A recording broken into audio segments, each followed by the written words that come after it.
The views, comments, and opinions of the following program do not necessarily reflect those of Morris Media Studios, MorrisMediaLive.com, or its affiliates. Listener discretion is advised. All right, welcome to another exciting episode of the Madd Marv Comedy Lounge. We had Thanksgiving, or what they call it, Thanks-taking, Friendsgiving, or whatever. Now we're going into the last holiday of the National Day of Mourning. What you call it, the National Day of Mourning? Yeah. We're going into the last holiday indigenous people. The last holiday of the year. What they call Christmas? The last holiday of the year is New Year's Eve. Okay, what they call Christmas? I call it nigga be broke day. That's why I don't fuck with it. Hell yeah. That's the one day of the year. Before I embraced Islam, I was a Muslim on Christmas Day. Fuck that. I ain't spending no money. Fuck everybody on Christmas. You never fuck with Kwanzaa?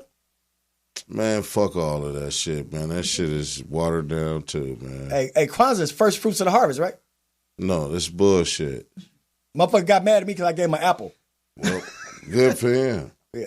So, okay, now we're going to start this off. Now, we have a young lady that just joined the Madd Marv Comedy Lounge. She used to be on the radio, was it KACE? That's right. 103.9. You got it. I got to do my best radio Excuse voice. me if y'all see me rolling this joint. This is a pinhead, so I'm trying to make it perfect. You could have told him it was parsley.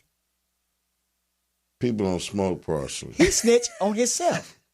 Wait. No, this is some good-ass weed. That's why I'm taking my time to get this motherfucker right. Okay, so look. So we want to introduce this young lady. Her name is Carla with a K. You got it, Marv. You know what's funny about that? Because I was putting your name in the phone. I started to use a C, and I go, Carla with a K. And I go, oh, that's why she used that. Okay, Yeah. Thank you. I I'm glad love you your caught voice yourself. already. You have a very nice speaking voice. Oh, thank you. Yeah, so we're going to start this off like we usually do. How was your week, Carla? My week has been very productive. Mm-hmm. I thank God for that. Anything exciting? Did you do anything different out of the ordinary? Well, let's see. Because you had lunch with me and my homeboy yesterday. I did, yes. That was exciting. At another noodle place. I discovered another noodle place. That Korean noodles, it was pho. Another noodle place. Yeah.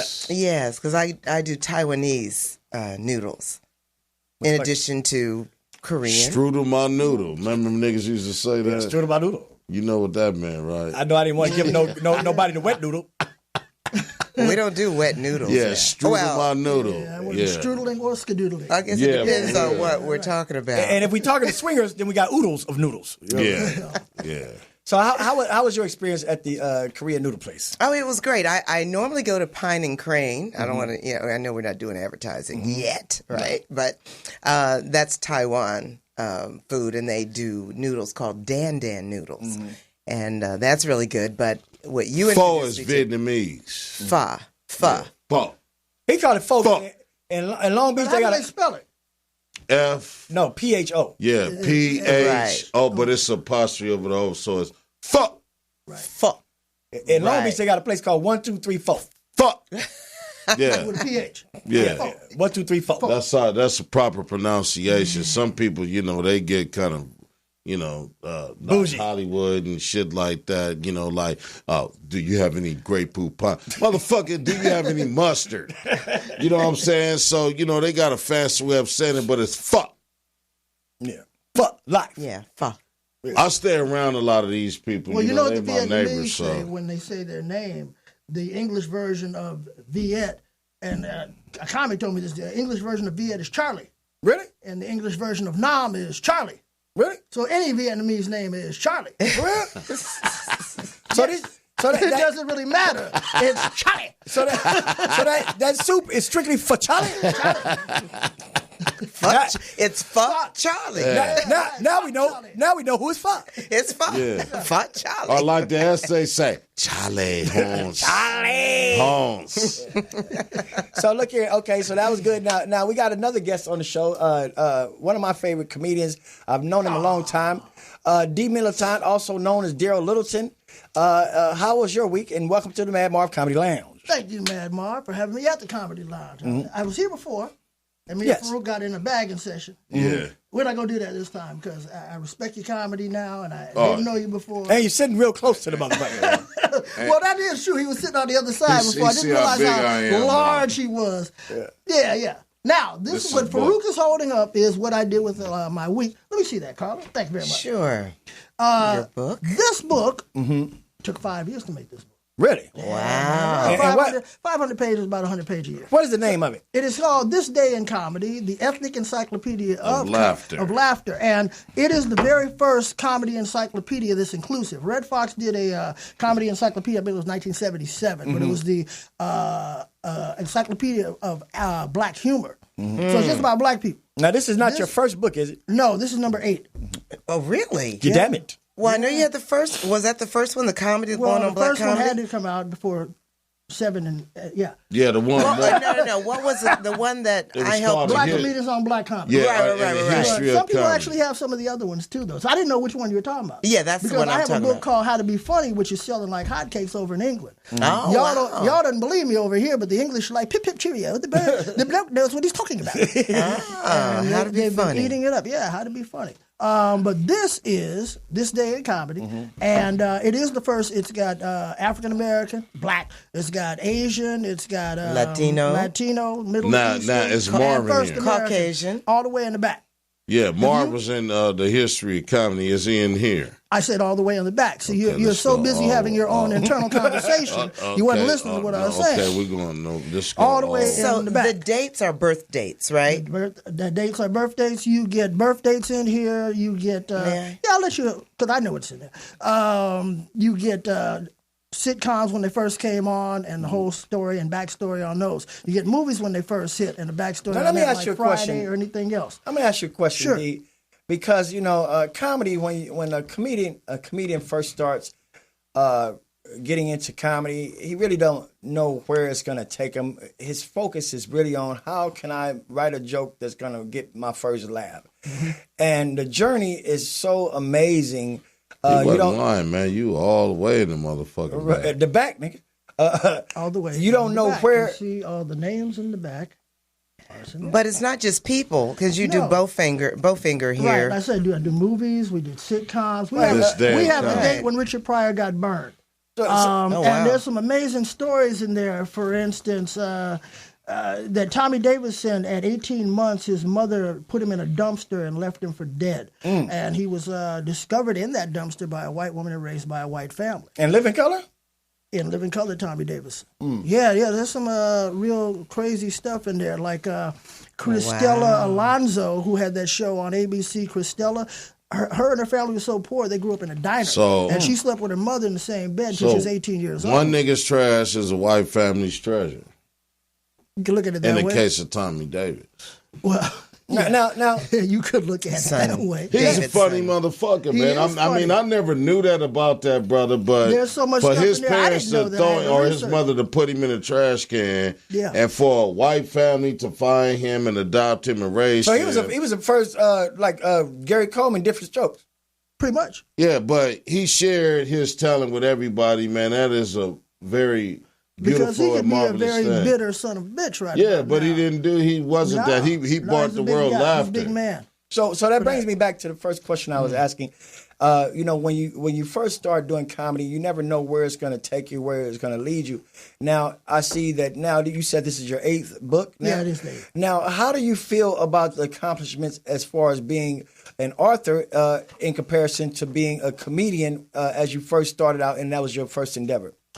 When I first became a comedian, I probably was like everybody else. You didn't really understand how big comedy was. You knew that stage. You saw Robin Harris or Ronaldo Ray or Rodney Winfield, whoever you saw that made you say, I want to do that. And that was it. You didn't think about production. You didn't think about writing. You didn't think about directing. You didn't think, really, most of us, I don't think, really thought about movies or TV beyond, I got to get funny enough to get in movies on TV. Anybody just going to give me as a stand-up? Not as an actor, but as a stand-up. Right, because as an actor, I mean, you're reading somebody else's lines. My point is, as a stand-up, they were handing out shows in the 90s if you were funny enough to get a show. Mark Curry got a show like that. Next thing you know, Royale Watkins had one, Sinbad had one, Dio had one, Steve Harvey had one. They were in line trying to give people shows. And if you weren't the star of the show, you could be on the show. Monique, the Parkers, that spun off of Moesha. Right. So it wasn't a stand-up show. It was a sitcom, but Yvette got in on it. Who else was on that show that was a stand-up? It was a lot of stand-ups that weren't really funny in stand-up. That you know what I'm saying? I remember somebody told me, he's like, "Oh man, I do comedy, man, but I was in the Parkers." Yeah, They got a part. They was like, "I was in the Parkers. You don't remember me on stage?" Like, nah, nigga. I'm glad you brought Yvette up. One of the stories in there, Yvette Wilson's in there. She has a write-up in there. And this is the amazing thing when I was researching this. Yvette Wilson had contracted cancer. I think it was cervical cancer. And it was like $25,000 to get her right. And they did a GoFundMe, a FundMe thing, Kickstarter, whatever. And they had 56% of the money, and then she passed. Right. Now, let that figure of $25,000 roll in your head. If that Wilson was in Friday, it's not a lot of we money. can go. It is not a lot of money, and 56%. So you're talking about maybe another $12,000 that they needed. And she was in Friday, and a lot of people was in Friday. Right. A lot of people that could have just said bam. So I'm not going to say who should have done what because I don't know what the relationship. But just looking at this. But when you talk about comedy, though, comedy is no guarantee. You can be like hot right now and have these relationships right now, and then 2 or 3 years later, because when you start comedy, remember we all used to hang together when we started comedy. And then as you got more and more, like you started doing the road, then it's just you and a feature act. And that's interesting that you say that because it seems that lonely. Somewhere along the road, somewhere down the road, people tend to lose sight of the difference, being able to make the difference or distinguish the difference between humanity and business or their dreams or aspirations. Oh, you mean life? How about just living life? Just humanity, like marriage, what is it? Children. What is it to just be a good person in life, as opposed to what it is to accomplish certain goals or what your ideal of life is? Like, I want success, I want to be popping, I want to be hot, as opposed to what does it take for me to just be a good human being? So you're asking, what is the difference? Somewhere along the line, that gets the line becomes vague and askew. Well, I think when I first came to Hollywood, it was about the work, trying to get the work. After a while, as I got older, and I realized, wow, I've never been married, don't have kids. That'd be a nice thing to accomplish. And frankly, I still never been married, don't have kids, and I'm still looking to accomplish that. And for a lot of inner city teenager, being where you at, not having kids is an accomplishment. Right now, really, you gotta really think about certain things, like certain things that people aspire to have in life, like you say, being married, having kids. You got to think about a lot of young black women out here who get pregnant before the age where they can really think about, well, I need to be married. You know what I'm saying? So, I think it's really about like the demographics of your upbringing and environment by which you in, because like to be successful in life, right? A lot of people can say, I want to be a good person, but a lot of people just want to be good at what they do, and sometimes you might need to be a little asshole, or you might need to tell people no or do a sacrifice shit like, I ain't fucking with y'all no more, so I ain't trying to be a good friend. I'm trying to be a good motherfucking millionaire. Motherfuckers is broke, and I'm trying to get some money. Yeah, now what he's saying, it brings me to something that I've noticed just walking around the city in this day and age. I've been seeing a lot of young under the age of 22 and 21, homeless motherfuckers. You know what I'm saying? Like men or women? Men and women. Both. It doesn't matter. No gender. 19, 20, 21, they ain't got no home. They living in tents and shit. Now, when I was growing up... and 40% of them got college degrees. Right. When I was coming up... Stand out in front of 7-Eleven. Right. The homeless people used to be like... young people. Look, when I was coming up, the homeless people used to be older cats. These motherfuckers young and the motherfucker. Yeah. You know what I'm saying? I seen with the fresh shoes on. I seen the motherfucker in front of the liquor store with a goddamn PlayStation or Game Boy in his hand playing a game, asking for some money. I think what happened is we just got older more. They would ask you for a cigarette or part of a cigarette. Yeah. They got a whole pack. They just sit there smoking, leaning against the side of CVS, asking for money. I motherfuckers told me, Healthy motherfucker. if you find it in your heart, can I have $5? No. I told the motherfucker, man, I'm heart- if you can find me a heart, then you can find $5. I ain't got no goddamn heart for your begging ass. What did Mortimer Duke say? I have no money to give you. Yeah. You're a Negro. I'm sorry. I've been stealing since you could crawl. I'm from the 20th century, not the 21st century, and I blame all of this problem on bad parenting. Oh my goodness, you're so right. It really is about called bad fucked parenting. up parenting. Now we're gonna get Because I've been teaching forever, and that's what I'm seeing. It's the parenting.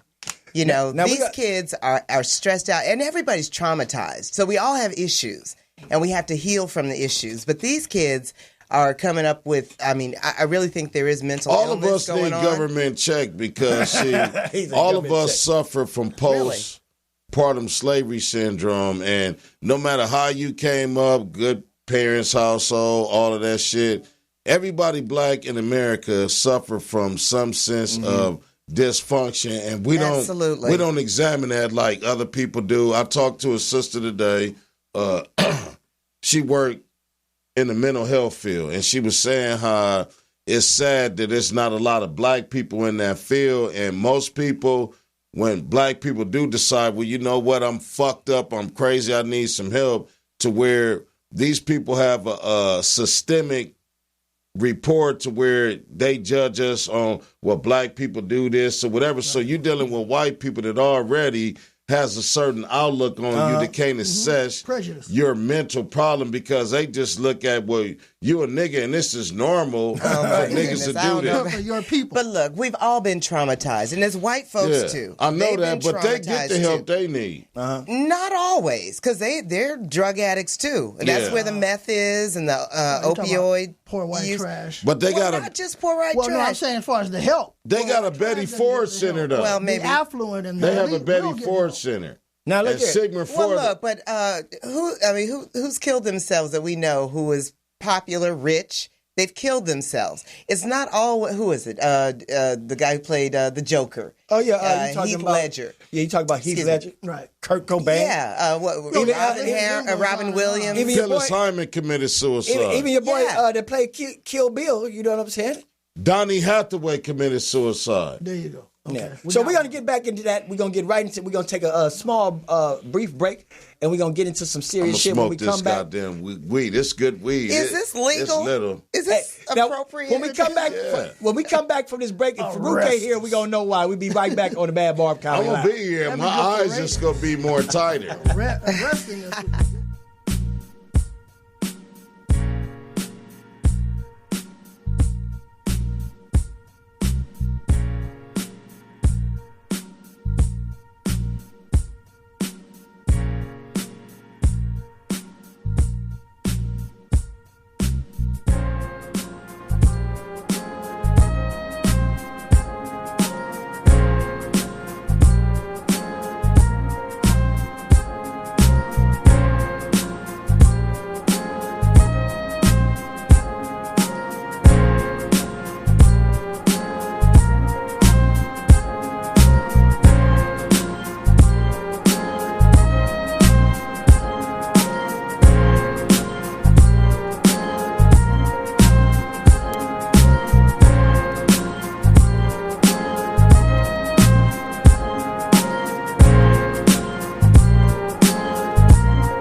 All right. Okay, and we're back on the Madd Marv Comedy Lounge. We're just waiting for Faarooq to come back because I guess the joint he hit was a little stronger than he thought. Lost his way. Is that what that was? They say that shit slow you down. Yeah, but he's back, you know what I'm saying, in all of his light-skinned glory. You know what I'm saying? So we're going to get right back into it because we're covering this book for you guys that just joined in. It's called This Day in Comedy. The author is D. Militant. And like I asked him at the beginning of the program, because I wanted to know the difference of between being an author and being a stand-up comedian, and what was the road, or what kind of things went through his mind in the transition. Can you answer that question for me? Yeah, I could. What happened was I was doing stand-up. Everything was going well. I had crossed over that point where you're funny enough. Robin Harris even said, you're funny enough now to go make money. Mm-hmm. And it's like, okay, great. So from 1990 to 1993, I did basically every show you could do on TV. Mm-hmm. You know, Def Jam, Comic View, Uptown Comedy Club, Showtime at the Apollo, et cetera. Right, et cetera, et cetera. Because you and I saw each other in New York in early '93. Yeah. April of '93. And he is funny as hell, I might add. That's when we was. Nigga talk bad about me at a show. I was in the crowd and had me laughing about my motherfucking self. Hold on, if my memory serves me correctly, that's when we was in New York and I saw that rat that was chasing the cat. I was like, right, what? Exactly. He did. He saw a big ass rat chasing the cat, and the look on the cat's face of sheer horror scared the shit out of me. Like, where did this motherfucker come from? Yeah. Who breeded him? And you did not have a jacket. I remember that in New York. No, I had to put the hot bagels on my ear, right? Like because he came to New York thinking it was California because he dressed in California. It's like, oh my goodness! It's all right here in California. I was going to the Empire State Building. They said it's up the street. February 1st in New York. In '93. Freezing. In 1993. Okay, before cell phones. Check your almanac, folks. It was cold. Or did you have a cell phone then? They had They had a picture of Marky Mark about it. I was walking down the street with Chris Tucker and Vince Cook. And they had Marky Mark. Remember back when Marky Mark had just the underwear? Yeah. And he was on the big ass poster up there, and we were looking up, and he didn't have no shirt on. And I said, "Man, that motherfucker must be cold." That's how cold it was in New York. Marky Mark was saying, "God damn, give me some shit." Got me up here in my underwear and shit. So, icicles on your nutsack. Right. So what was said? In April 3rd, I broke my leg. Mm-hmm. And I was on 7 shows that year. And I won America's Funniest People and a whole lot of money and all that. But I had to sit on morphine on a couch for 5 months and watch myself on TV and have people, man, you look great. It's like, can't take no advantage of this shit. And I had signed for a movie. It was a movie called PCU. You might remember that movie. PCU with Jeremy Piven. And yeah, it was and the guy who ended up I'm sorry, I thought it was a porno movie called Pussy Cunts in Underwear. But wow. I definitely don't remember that one. It was some college stuff, and I was young enough back so then where they would have believed it. Herself she's a great porn watcher. Oh, I did not say that. Hey, have you seen Shaving Ryan's Privates? No, I have not. Have you seen Beverly Hills Cop? Have you seen Johnny Cockring? That's the real one, man. I ain't bullshit. Eddie Murphy knew about it, too. He said, man, the motherfucker that played me, you got to be kidding. Who the hell is Eddie Murphy? I know Spready Murphy. Anyway, continue with your story. They got a guy called Nate Turner. But anyway, so on April 3rd, I broke my leg, and I had signed for this movie called PCU, and the guy who ended up doing my part, because I was on crutches, and they said, oh, well, you got until September. So September, I was still on crutches. I had just gotten off of them, and they said, well, there's a lot of running around in this movie, and, you know, you ain't going to be able to run around, are you? And it's like, sure I can. It's like, you break your neck behind a goddamn movie. So they couldn't said, find you a stunt double, huh? Well, I wasn't stunt double-ish. You didn't want to try? I was like this Discovery. They were doing me a favor. Why did you hire Whoopsie Willie to be your stunt double? We will get into Whoopsie Willie because I should have gotten Whoopsie Willie to do it. But so they wouldn't let me do the movie because of that. And the guy, this is the trivia part. The guy who ended up getting the part that I had locked down is the same brother who was on that TV show with the Ted Dancer called Becker. Remember the brother he played? He was blind on the. Yeah, and he had a great career. I don't know his fucking name. I don't know his name either, but that brother has worked ever since. I do know that. But I think it was Wayne Brady's cousin. I didn't know Wayne Brady had any cousins anymore. Because you know they got a whole pool of watered down niggas. That's jacked up. Wayne is really not a watered down brother. I know. He's just a very talented guy. He bought his bread. He's kind of like a Tiger Wood type of brother. He's like a Barack Obama type of brother. but, if you're in that white environment, you're not going to mess with white folk? Or what are you going to do? Just go to work. I'm waiting for the brothers to show up. I mean, come on. He ain't That's gonna where you are. He ain't going to pull a very Kaepernick. advanced vernacularly speaking, you know, whatever audience he's speaking, he knows how to change his vernacular to his audience. And to me, that's a talent in itself. You know, he can talk. That was very light-skinnedly pronounced by you. No, it don't have anything to do with the color of your skin. It has something to do with the intellect of your mind. You know what I'm saying? People are intelligent of all colors, but unfortunately, dumb black-ass niggas always let you know who they are, because anytime you say anything of any intelligence, they will say, that's light-skinned. No, that's light-skinned shit. It's not. You know, it's just real shit. I mean, you got to really think about it, right? If no matter what color you are, if you could talk to a Jewish motherfucker, man, and he give you the keys to one of his store, that means you really must appease something. And that happens when you study. Or it might be a setup. Yeah, well, it happens when you study the culture of other people and you know how to adapt towards their culture. You can say one thing, like if you go to an Arab's house after you finish dinner, burp. That's a sign you really like the meal. Now, in other people's house, that's disrespect. So when you understand the variety of certain things that's accepted in cultures and you can adapt and vibrate on that level, then those are keys to doors that many people can't get through because let me ask you a question. They stuck on, I'm me. Let me ask you a question. I'm me. I don't know shit. I don't want to know shit. This is me. Faarooq, let me ask you a question. If you're having a family gathering, it's a family gathering situation, and somebody in your family fought at the table, is that a sign of respect or what? What would you say? It depends on who it is.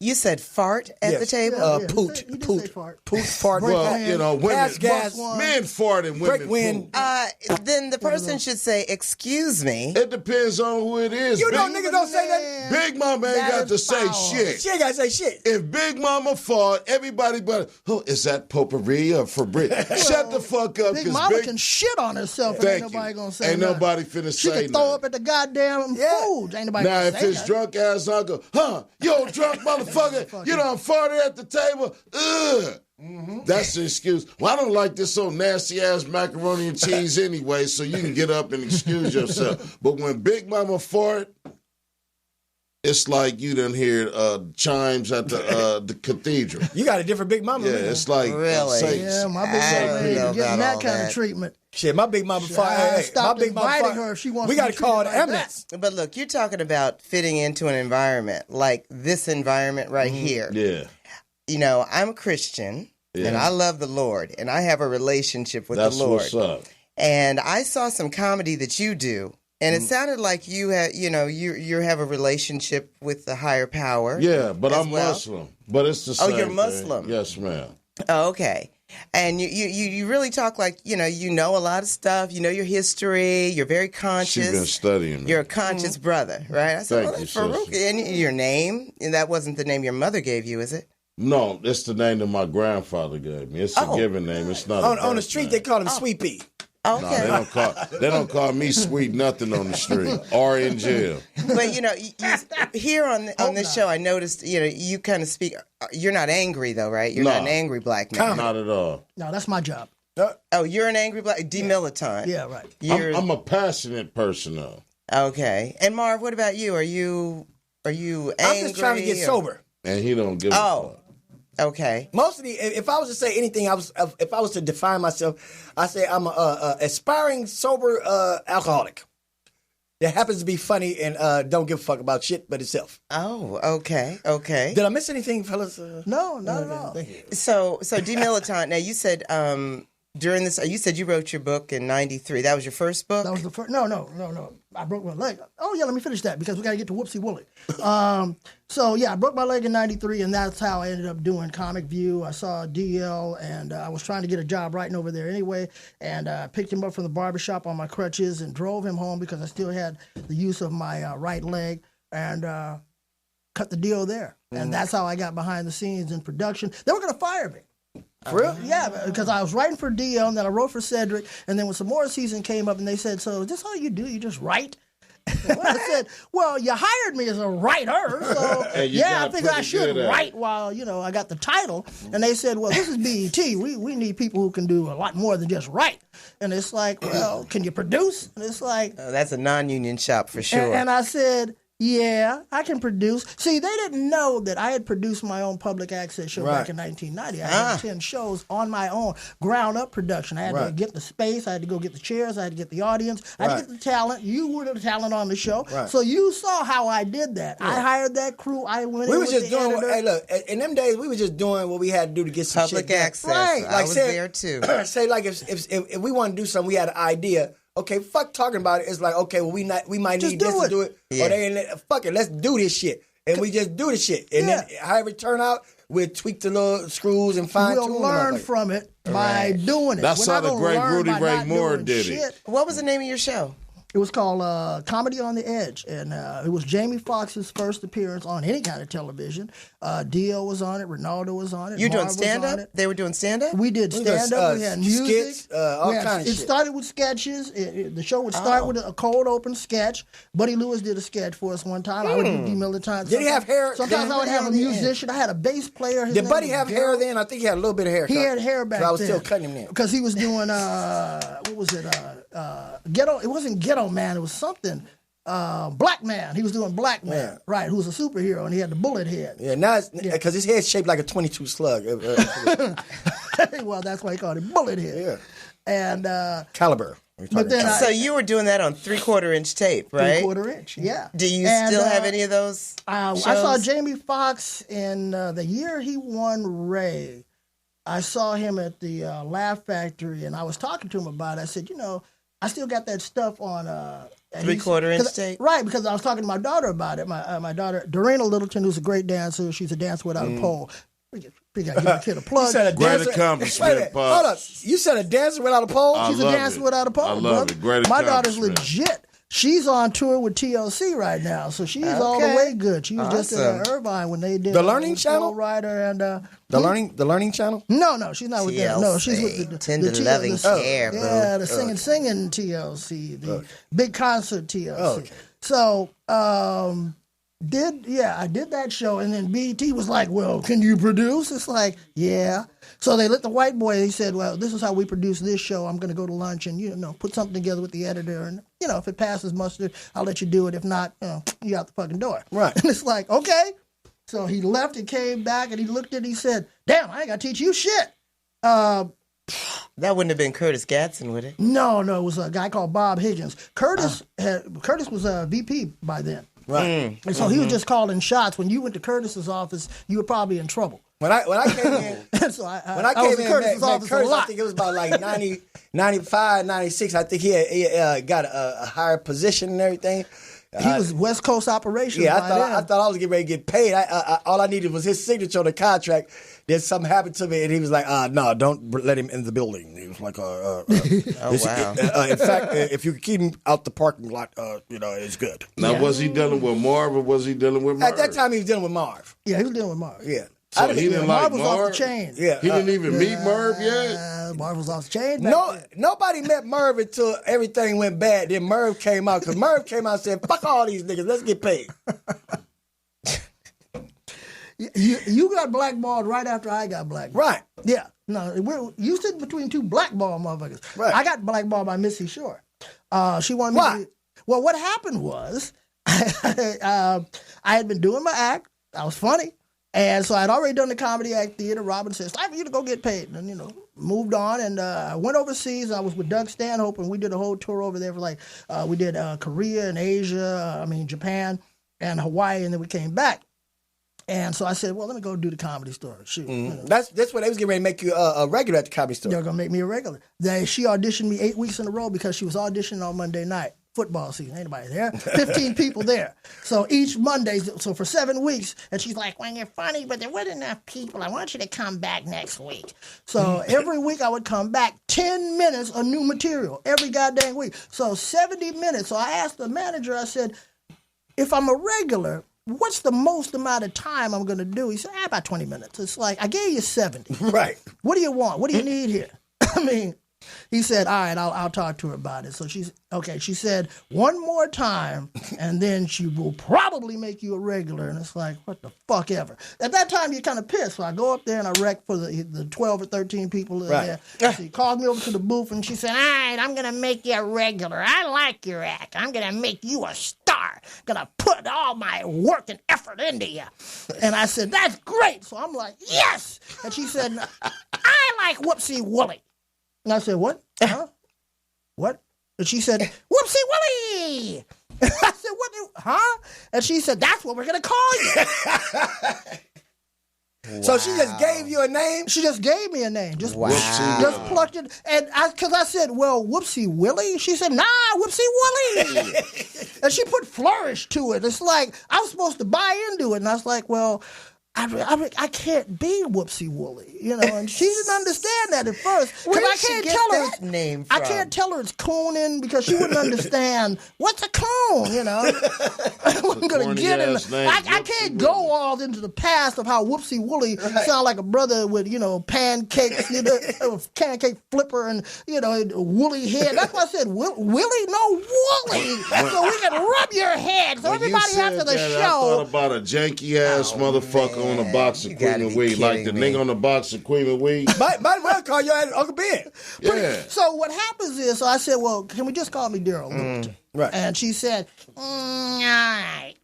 Your first, I'm doing a pretty good impression of her, too. She said, all right, your first spot will be Sunday night. Your name will be on the list. Just come on and do your stuff. And so I get there, and I'm looking for, like, you know, Daryl Littleton, and I don't see that. You know, I was like, maybe she did go. Maybe she wanted to go D Miller time. Right. Nah, I don't see that. And I went to the bathroom. It's like, damn, maybe they forgot me this week. It's like, wait a minute. Nah, hell no. I know I made it perfectly clear I wasn't going to fuck with that name. But wait a minute. I went and checked the shit. Whoopsie Willie. Whoopsie Willie 9:15. Oh, what? Oh, my God. It's 9:10. I'm looking at my watch. 9:10. So it's like, and see, back then they didn't have DJ. You remember they didn't have DJs they just back then. Coming to the stage. They had at the Comedy Store. They had a piano player. Yeah, it was a voice. Right. It's like, all right, coming to the stage. Yes, you know. So this is pre-Def Comedy Jam. Was it a voiceover? Just a voiceover. This was like 1991, 92. Yeah. So I go to the piano and player, and I said, so who's next? And he said, Whoopsie Wooly. And I said, well, Whoopsie Wooly ain't here. And he said, oh, he hadn't shown up yet. I said, he was never going to show. There is no Whoopsie Wooly. And he said, oh, well, it must be no, man, here's the deal. Mitzi wants me to be Whoopsie Wooly. I'm not going to be Whoopsie Wooly. And he looked me up and down. He saw I was black, and I was serious about it. He said, yeah, I can kind of understand. You know, this is a white guy and stuff. He said, I said, just bring me up as Daryl Littleton, do my act, and I'll talk to Mitzi later. And so I did my act, and it was funny, and so they let me do spots and all that. But then what happened was the L.A. riots came up, and she had been wanted, and there was a white boy. I must tell the whole story. There was a white boy named Keith Barnett, and he was a racist. And there were a lot of racists in the Comedy Store at that time. 'Cause see, I was one of the first black dudes who was not established. Right. I was not Paul Mooney. I was not Richard Pryor. And you had a regular. I was part of that new wave right before the comedy boom hit. Right. So I was really being watched a lot more closer than I thought. And this white boy said something about black people that we drug our knuckles and on the ground and all that shit. And so after he got off stage, and I knew him, and I didn't particularly like him one way or the other. And so after he got off stage, I jammed him up, hemmed him up against the wall, and I was getting ready to fuck him up. And there was like 3 or 4 sisters behind me like, yeah, get him, because we was coming to fuck him up too. And it's like, whoa, now this is a riot. Hold on now, shit. I thought it was just me and the white boy. I would have fucked him up, and he would have known. Don't say that. Now, Whoopsie Wooly would have just talked to his ass. Whoopsie Wooly would have gone on stage with him and said, he right, look at me drag my goddamn knuckles. No, she wanted Whoopsie Wooly to be Stepin Fetchit, Willie Best, and Mantan Moreland, and that other nigga, Rochester, all rolled into one. Okay, Mr. Benny. Yeah. All right, Mr. Benny. Now, Rochester's an interesting stuff. There's an interesting guy in here. Back to the book real quick, and then I'll jump back to Whoopsie Wooly. There's an interesting guy on January 5th. His name is Fred Snowflake Tunes. So Fred Snowflake Tunes is interesting because he's made 200 movies. Stephen Fetchit made 100 movies, and Stephen Fetchit is known. He's Lincoln Perry. He's a millionaire. He's the first black millionaire. Fred Snowflake Tune did 200 movies, but he wasn't credited in all of those movies. And he was a shoe shine man in a lot of the movies. Now, the funny part about that is he made movies for Republic Studios. He had a shoe shine stand at Republic Studios. There he is, Fred Snowflake Tunes, and you could, right. And you probably have seen this guy if you look at old black movies or old movies, period, because he was in like John Wayne movies and all that. I remember him, and what I do remember about him is they never showed his shoes. Yeah. They never showed his shoes because they were shine, glistening. But he had a shoe shine stand right there at Republic Studios. So like he would be shining shoes, and it's like, we need you for a movie. So he would go do a movie and come back and shine shoes. It wasn't like he was the proprietor of the stand. He was the stand. He was the shoe shine guy. It wasn't like he had a staff or nothing. It was him. Uh-huh. And that's how and that's why I wanted to do a book about ethnic comedy, because I grew up on the Marx Brothers and Jack Benny and W.C. Fields, and I like all those guys, still do. But I did not know about all the black people that were going on back then. And I don't think most people do until you look at like old black movies, and then it's usually degrading stuff. If you're a person in the entertainment business and you're of color and you want to know the history of entertainment of people that look like you and everything, you're gonna just have to go and research it yourself. You're not gonna be able to say, well, let me look at this movie or look at that movie. But if you do get the chance to research it and just dive into it, you will find and be amazed at how many people of color really contributed to the entertainment business and what it is today. Oh my goodness! I want to thank Curtis Gadsden. Actually, I know I ain't his favorite person, but he's one of mine, because he ordered a collection of black movies, old race films for BET, and so we would inject those in the Best of Comic View. And I really took to that like a duck to water. When I started watching them, and then I would see Comic View, it's like, okay, he's saying this, I can put the black and white there. That's saying that, I can show this there. So you were being exposed to something at the time, and I didn't know those movies existed of our history. Yeah, and then that may have been something that acted as a catalyst for you to put these books out to get more people involved and become aware of the contribution that people, melanated people, has really contributed to. Two of those classic films from that era that are my favorite movies. One is How to Kill a Mockingbird and Raisin in the Sun. They're not in there. No, I'm just saying, like, just in black cinema. Oh, okay. Yeah, I didn't consider those black, though. Mm-hmm. Yeah, Raisin in the Sun was all black. Well, yeah, Raisin in the Sun was. But, To Kill a Mockingbird. I just, Brock Peters. Well, the Mockingbird was. That was a great movie. No, that was a great movie. Was the Mockingbird black? Probably. I'm thinking about Heckle and Jekyll and shit.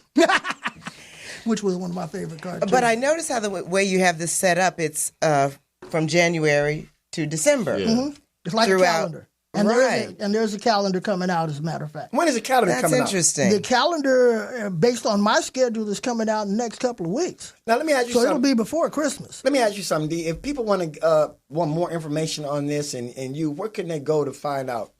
What you want to do is go to Amazon.com to get this particular book. Go to funnylit.com. That's FUNNYLIT.com. And you can get all my books from there. Mm-hmm. I mean, all 7. Do you have Instagram? Do you have a TikTok? I do have I got Facebook like everybody else. It is on Twitter. Instagram. Do you have a Tinder page? There is an Instagram. All you have to do is go to Instagram on the book. Do you have a Black People Meet page? Yeah, he personally signed mine. He put my name in there. Yes. No, Plenty of Fish. No, fuck or any of that. Hey, fuck this. Daryl, I noticed you have a foreword written by Marsha Warfield. Yes, I do. I'm glad you mentioned that. And the introduction by Franklin Ajayi. Yeah. So for those of you who know your comedy, this ain't no janky book. It took me 5 years only because I had cancer for 2 years. Probably would have only taken 3 years. Really, you had cancer? Yeah, I had bladder cancer for. He's a survivor. My goodness. I am a cancer survivor. Yeah. Congratulations! And so, as soon as To I God be the survived, and glory. they said you're okay. Well, my doctor said, "Well, you're cancer free," and he said it kind of like he was disappointed. And I said, "Okay, well, I'm cancer free, right?" And he said, "Yeah, but you might still want to get that operation just for longevity." I said, "I'll get back to you on that, doc." For real. So long, sucker. Yeah, you For real. I'm gonna Keep keep those on bills doing the going shit out. I was doing What to the make hell are me you cancer talking free. about? I'm going to get rid of the carb because the ashtray's a little dirty. Are you crazy? I told him it's like you can build that deck on somebody else's money, partner. Well, For I real. think that you were talking about how. But I have a book on that coming out. It's called. Well, I shouldn't give you the title, but I will. I'm It's writing called a So book. Long, Sucker? No, well, it should be called So Long, Sucker, but the medical industry is out to make you money, and they really don't care. There's no medicine that cures you. There's not a single one just that only cures treats. you. There's medicines to control your situation so you keep coming back treats for the more. symptoms. Then they Treat give you the side symptom, they don't effects, so they give give you you some any other cure. medicine for the side effects. This is how I Right, cured right. cancer. I was on chemo. I had gone through 17 blood transfusions, 5 procedures to remove tumors. I had stuff sticking out of my back with leg catheter. It was pretty disgusting, Faarooq. Let's see. I had radiation, 2 doses of radiation, 2 doses of BCG. They gave me chemotherapy. That wasn't working. They said it was a 15% chance this will work. If not, pack your bags. You're out of here, Shaka Khan says. So I said, all right, well, 15%. I'm usually a pretty lucky guy. I go with those odds. It wasn't working. I had 8 sessions. The 6th session was like, what, this shit ain't really working. I may be out of here. And the nurse said, are you still smoking?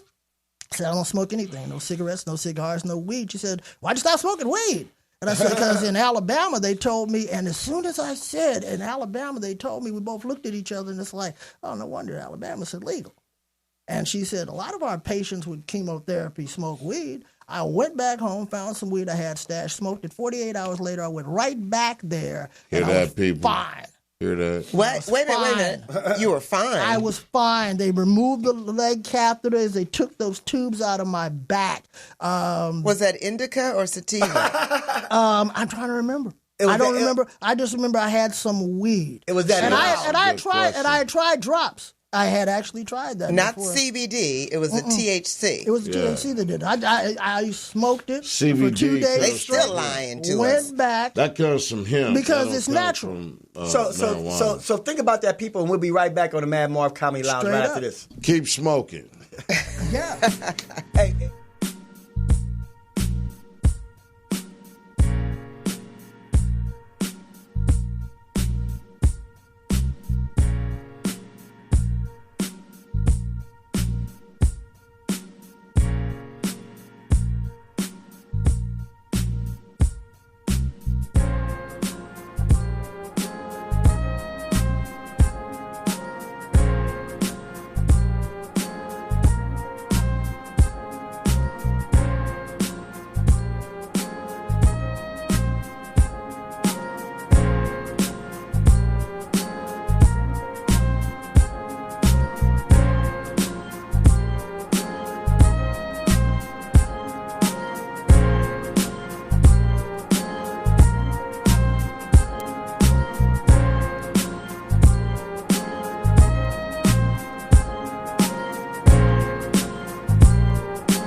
And we're back. We're back on the Madd Marv Comedy Lounge with D. Militant, Daryl Littleton, with his book This Day in Comedy.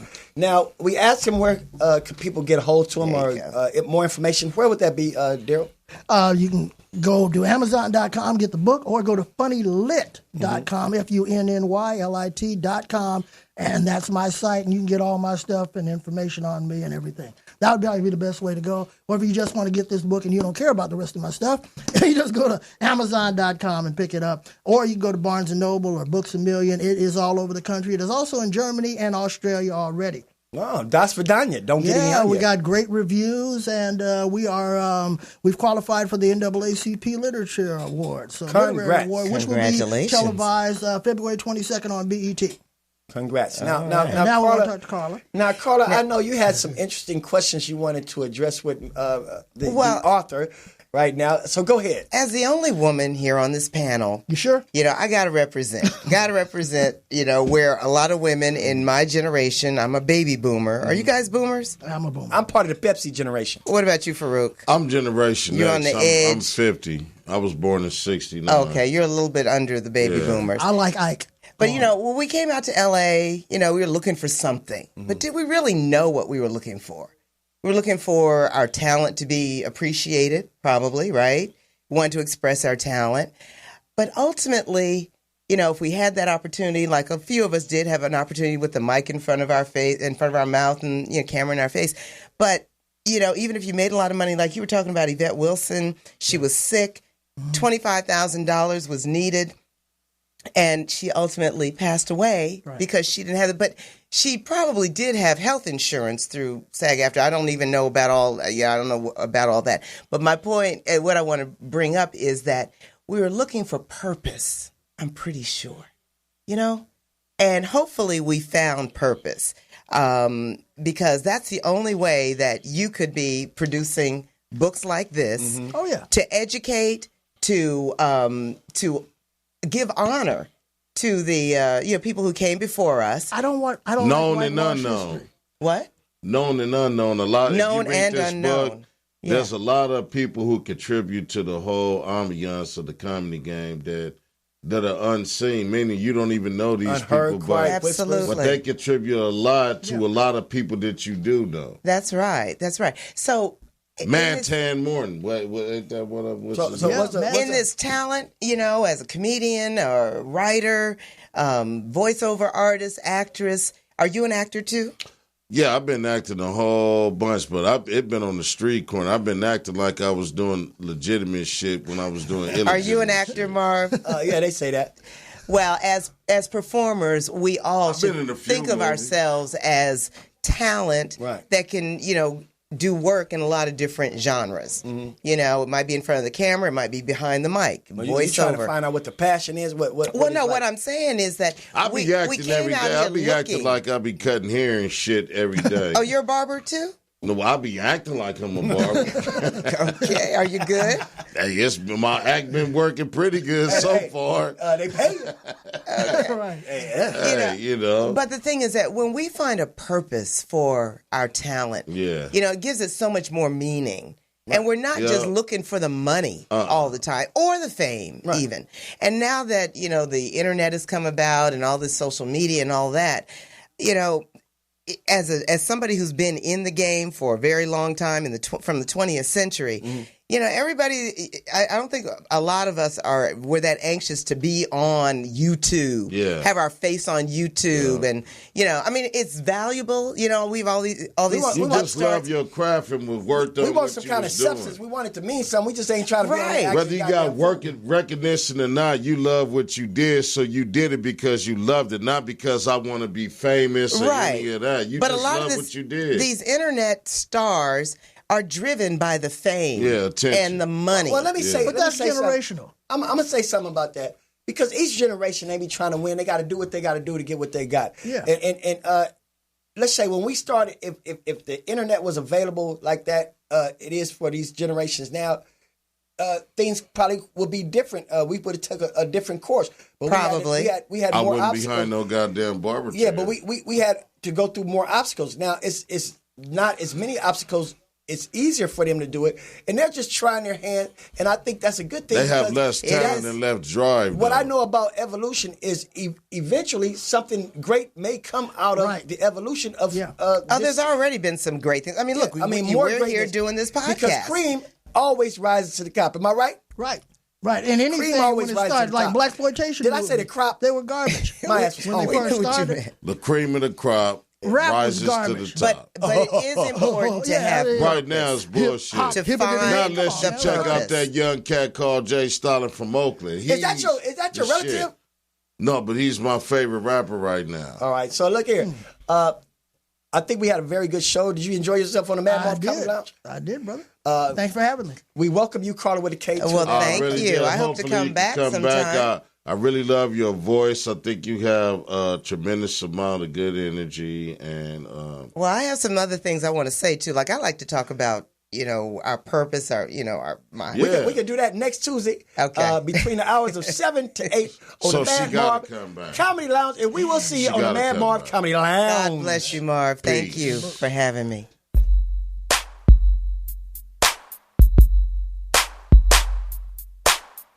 This is the Madd Marv Comedy Lounge. Trap comedy at its finest. Where if you can't slang yourself, you might as well hang yourself. This is also where you can turn yourself into dope and you become the real man. Whoa, yeah.